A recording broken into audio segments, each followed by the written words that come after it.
Kim, hinahanap ang dawan.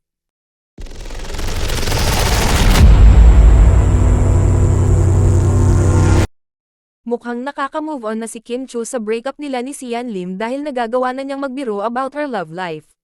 Sa latest interview sa kanya ng ABS-CBN ay tinanong ang aktres kung ano pa ba ang hinahanap niya ngayon since nakamit na niya ang halos lahat ng dapat ma-achieve ng isang aktres na tulad niya. Ay grabe, hindi naman lahat.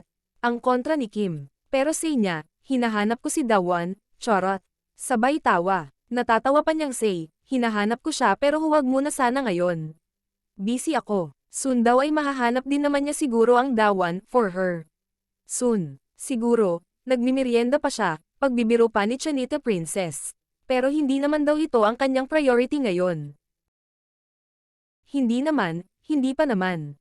Pero let's take it day by day and enjoy and live for the moment. And just chill, have fun, ani Kim. Natanong nga rin sa aktres ang tungkol sa naging pagdalo nila ni Bella Padilla sa kasal ni Angelica Panganiban at Greg Homan sa US kamakailan at aniya, very few lang daw talaga ang nandun at hindi nga rin daw sana sila invited, pero nagpilit daw talaga sila. Yung wedding nga nila sa US, sobrang intimate lang, very family lang talaga and chosen friends. Chosen friends. Hindi talaga kami in-invite pumunta dun, pinilit lang namin.